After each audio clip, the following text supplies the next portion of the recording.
여러분, 성령 강림주일입니다. 예수님께서 부활하신 지 50일이 되던 날, 바로 오순절날, 예수님께서 성령을 우리에게 보내주셔서 성령의 충만함을 모든 사람들에게 주셨습니다. 여러분, 예수님이 6월절에 우리의 죄를 위하여 죽으셨죠. 그리고 제3일 만에 죽은 자 가운데서 다시 살아나셔서 부활의 첫 열매가 되셨다고 말씀하셨습니다. 여러분, 예수님이 부활하신 이후에 예수님은 40일 동안 제 아들과 함께 있었어요. 제 아들을 참 갈릴리에서 만나셨고 또 마가의 다락방에 나타나셔서 예수님이 제 아들에게 너에게 평안이 있으라 이렇게 말씀하시고 그에게 평안을 주셨습니다. 그리고 숨을 내어 뱉으시면서 너에게 성령을 들이마시라, 성령을 받으라 이렇게 말씀을 하셨습니다. 그리고 40일 후에는 예수님께서 그 겟세마네 동산이죠. 지금 예수님께서 밤새도록 기도하셨던 그 겟세마네 그 동산에서 예수님이 구름에 이렇게 들려서 구름 위로 올라가셨습니다. 그러면서 예수님께서 제 아들에게 하신 말씀이 내가 올려간 그 모습 그대로 내가 다시 너에게 오리라. 그러면서 제 아들에게 한 가지 약속한 게 있습니다.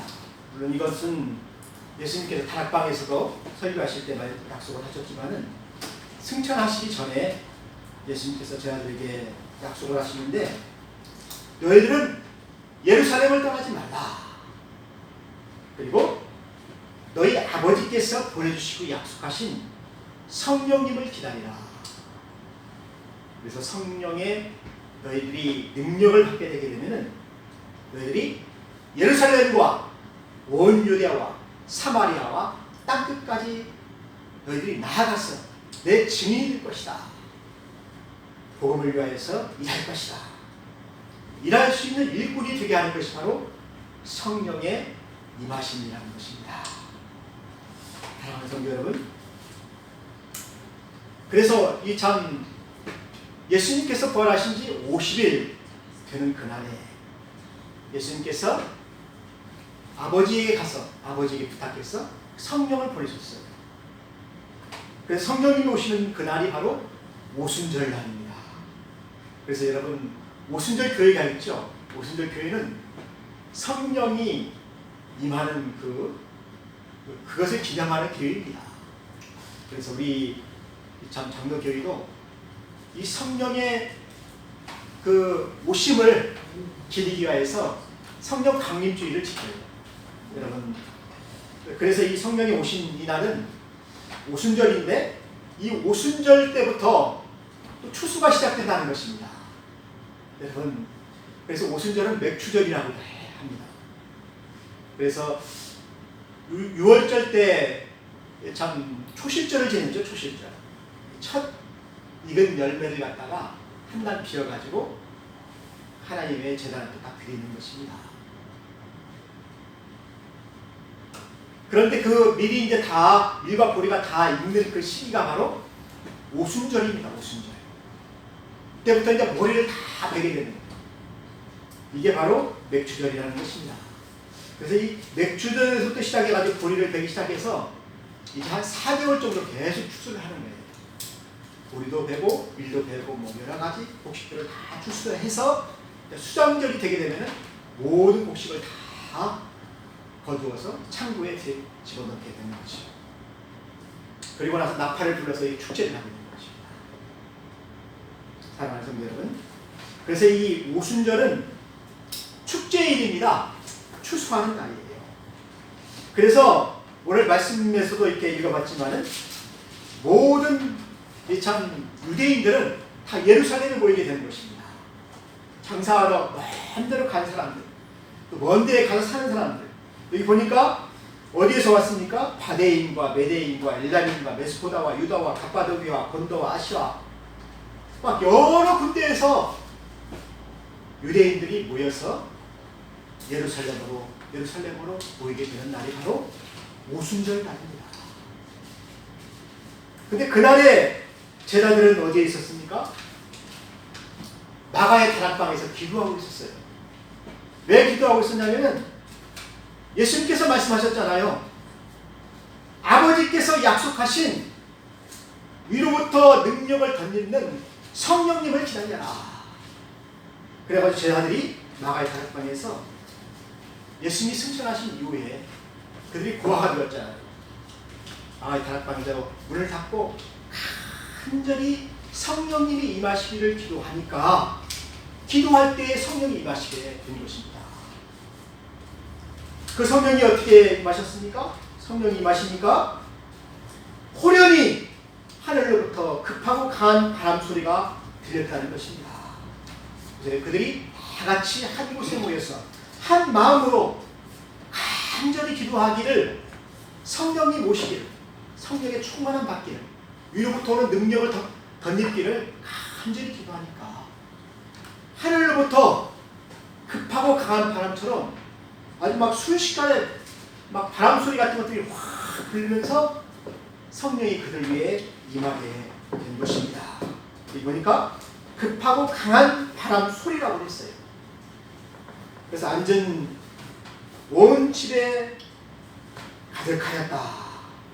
그리고 또 이 성령의 이 불이 얼마나 뜨거운지 마치 불의 혀처럼 갈라지는 것들이 보여가지고 각 사람 위에 그 불의 혀가 막 떨어지는 것처럼 각 사람 위에 임하는 것처럼 보였다는 것입니다. 여러분 불꽃 보았죠? 불꽃이 막 활발 타오를 때 막 위로 확 올라가잖아요. 그 뜨거운 막 불 같은 것들이 각 사람에게 임하게 되었다는 것입니다. 성령의 불로 그들이 세를 받게 된 거예요. 그래서 예수님은 불과 성령으로 세례를 주시는 거예요. 여러분 세례 요한은 물로 세례를 주시지만 예수님은 성령의 불로 우리를 세례를 주시는 거예요. 그래서 이것이 바로 예수님이 주시는 세례였다는 것입니다. 이 성령이 임하게 되니까 어떻게 합니까? 거기에 있는 모든 제자들이 능력을 받게 돼요. 위로부터 오는 그 성령의 충만함을 받게 되었다는 것입니다. 그래서 그들이 참 기도하기 시작하는데 이 참 혀가 꼬부라지는 거예요. 그래서 천국 방언을 얘기하는 거예요.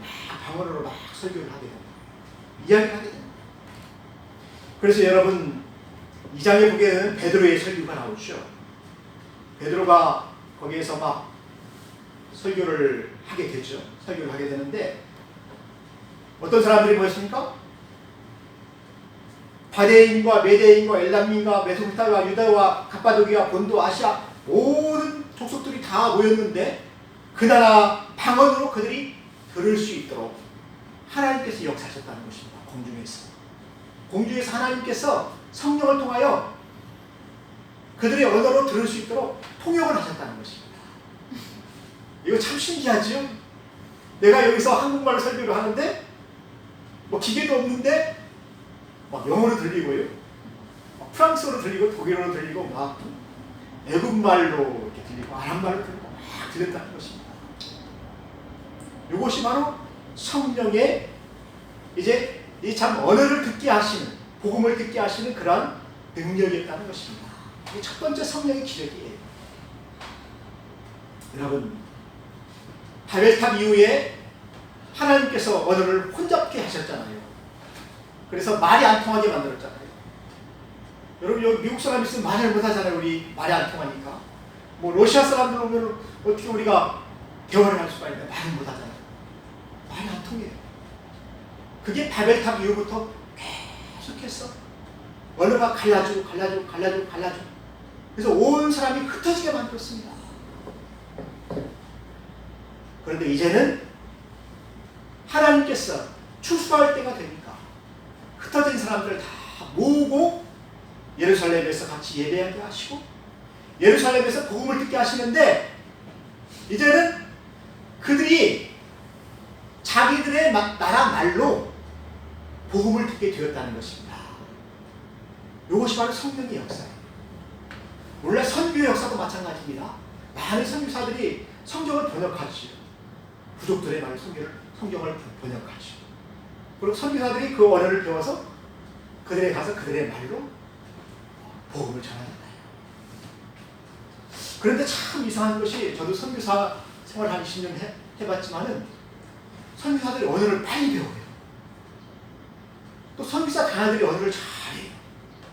그래가지고 그 당대 사람들처럼 복음을 전할 수 있도록 그들을 쓰시는, 이것이 바로 성령의 능력입니다.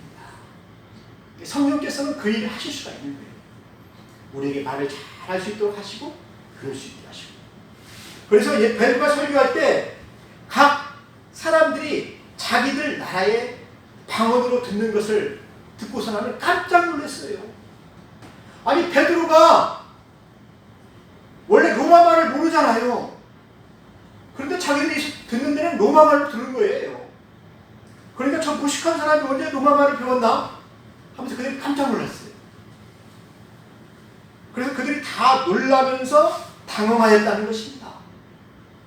그래서 어떤 이들은 조롱하여서 이르기를 저들이 새술에 취하였다. 미쳤다는 것입니다.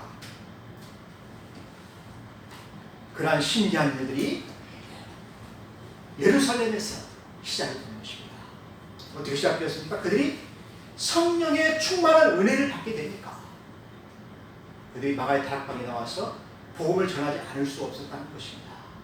그래서 베드로의 첫 설교가 무엇입니까? 너희가 죽인 나사렛 예수는 죽은 자 가운데서 다시 살아나셨다. 너희들이 하나님 아들을 죽였지만은 하나님은 그가 죄가 없기 때문에 그를 다시 살리셨다. 살아나셨다. 여러분, 그 말을 전했는데 듣는 사람들이 자기 마음의 양심을 찌르는 거예요. 아, 내가 예수님을 죽이라고 그랬는데 내가 그 말을 했기 때문에 참 예수님이 죽었구나. 내가 예수님을 죽였구나. 그래서 마음의 찔림을 받아가지고 그들이 가슴을 치면서 회개를 했습니다. 아, 그러면 내가 어떻게 하면 되겠습니까? 어떻게 하면 이 죄를 용서받을 수가 있겠습니까? 예수님이 믿어지는 거예요. 부활이 믿어지는 거예요. 그러면서 자기 마음을 두드리면서 내가 어떻게 하면은 이 참 죄 사함을 받고 구원을 받을 수가 있겠습니까? 그때 베드로가 이야기합니다. 주 예수를 믿으라. 예수님께서 너희들의 죄를 위하여 죽으신 것을 믿으라. 그리고 다시 살아나신 것을 믿으라. 그러면 너와 내 집이 구원을 받으리라. 여러분, 그렇게 전도한다고 참 사람들이 믿음이 얼마나 좋겠습니까? 근데 그들이 믿어졌다는 것입니다. 왜 믿어졌냐면은 성령께서 역사하시니까, 성령이 임하시니까, 성령께서 그들의 마음을 열었다는 것입니다. 그래서 성령께서 그들의 죄를 끄게 하셨다는 것입니다. 그리고 성령께서 그들을 구원하셨다는 것입니다. 사랑하는 성도 여러분, 오늘날 전도가 안 되는 것은 성령의 역사가 강하게 임하지 않기 때문에 그런 것입니다. 사람들이 회개하지 않냐고 완악한 것은 성령의 역사가 우리 가운데 역사하지 않기 때문에 그렇다는 것입니다. 그렇다고 우리가 전도하고 회개하려면 어떻게 해야 되겠습니까? 기도해야 돼요. 성령께서 역사하시도록. 성령께서 우리의 마음 가운데 회개하는 마음을 주시도록, 또 예수 믿을 수 있는 믿음을 주시도록 성령께서 역사하셔야 된다는 것입니다. 사랑하는 성도 여러분, 요엘서에 보니까 마지막 날에 나는 내 영을 모든 사람에게 부어주겠다고 하나님께서 약속하셨어요. 여러분, 지금이 마지막 때 아니겠습니까? 마지막 때 하나님께서는 성령을 부어주신다는 것입니다. 그래서 참 마가의 다락방에서 성령을 부어주셨던 그 성령을 오늘 우리에게도 부어주셔서 하나님께서 많은 구원받는 사람들을 구원하시고 추수하시는 거예요.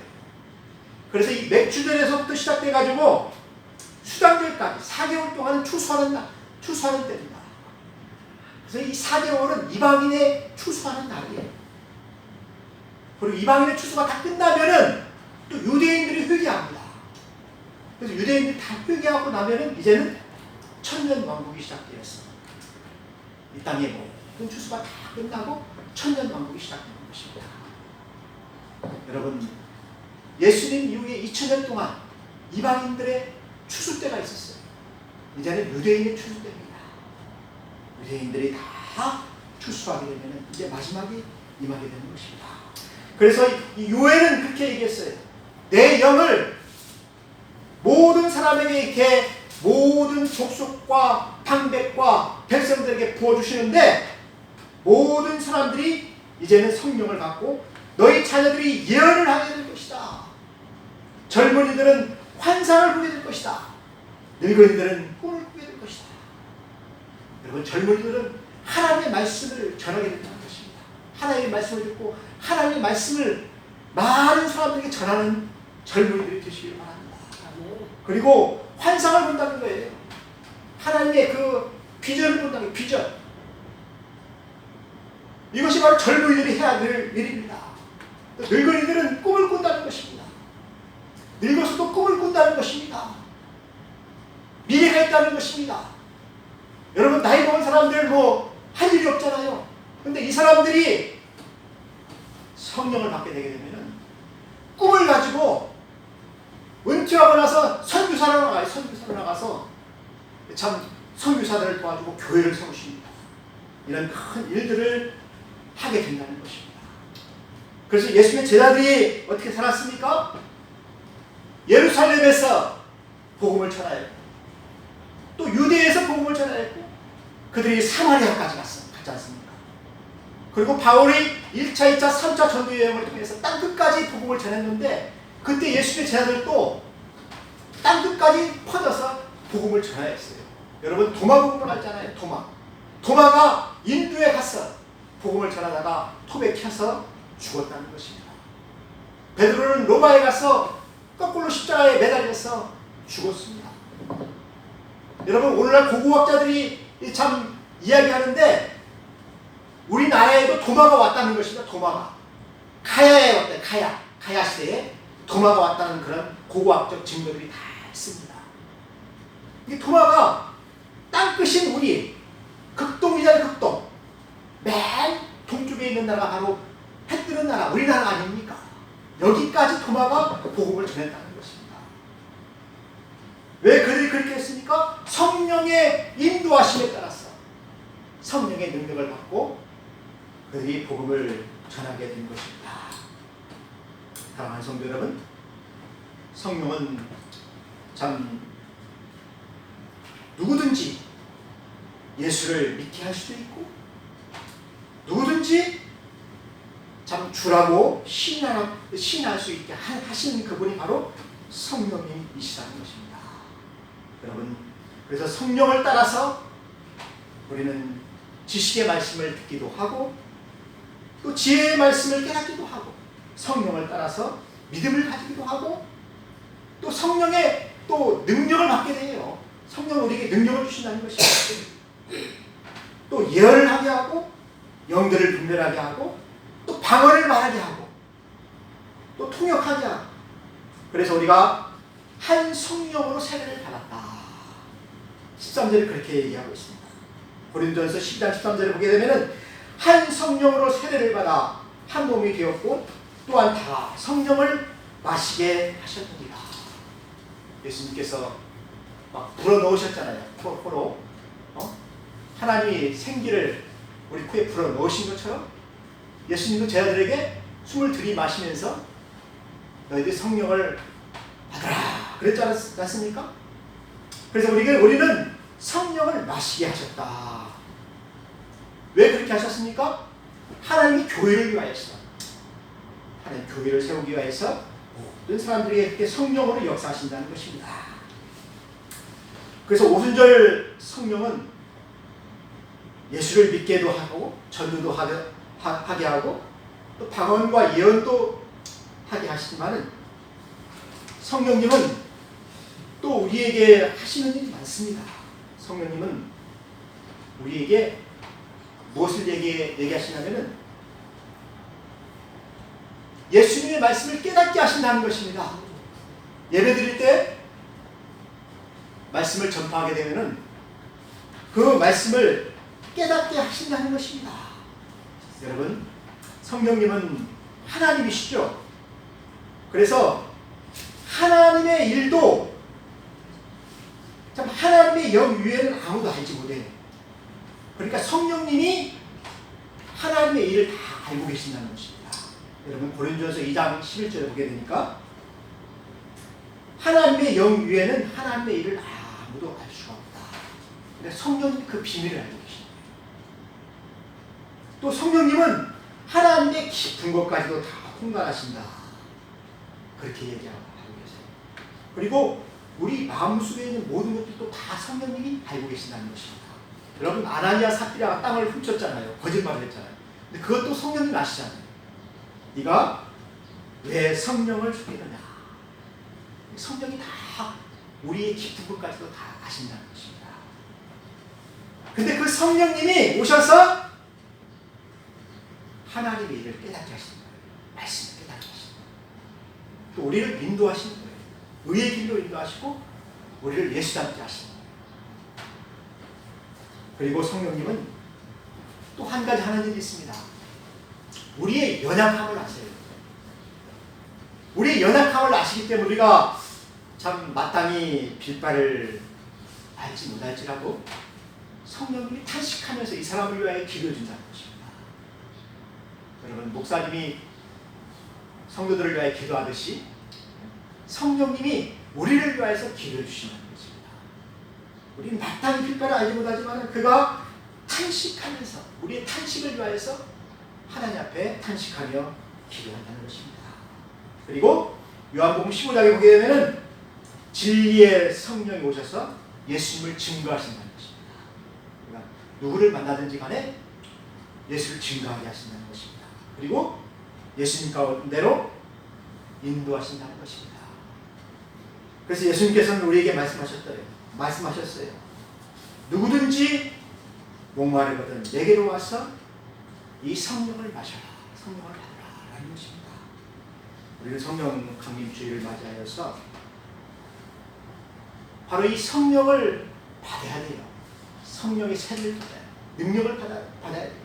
위로부터 내려오는 하나님의 큰 능력을 우리가 받을 때 우리는 추수할 수가 있어요. 전도할 수가 있어요. 여러분, 지금은 추수 때입니다. 우리가 참 예수 믿는 것이 얼마나 귀한 것입니까? 우리 가족들을 우리가 전도해야 돼요. 우리 자녀들을 전도해야 돼요. 우리 친구들을 저들을 놔두면 죽잖아요. 지옥 가잖아요. 그 사람들을 다 전도하려고 우리가 성령의 충만함을 간구해야 되겠습니다. 그리고 성령이 교회에 임하게 되게 되면은 믿는 사람들이 서로 사랑하게 되는 거예요. 또 날마다 성전에 모이기를 심순다고 그랬지 않습니까? 그들이 모여서 기도하고 또 서로 사랑하고 또 집에서 떡을 떼며 기쁨과 순전한 마음으로 음식을 먹고 하나님을 찬미하며 또 온 백성이 칭송을 받으니 주께서 구원받는 사람을 날마다 더하게 하십니다.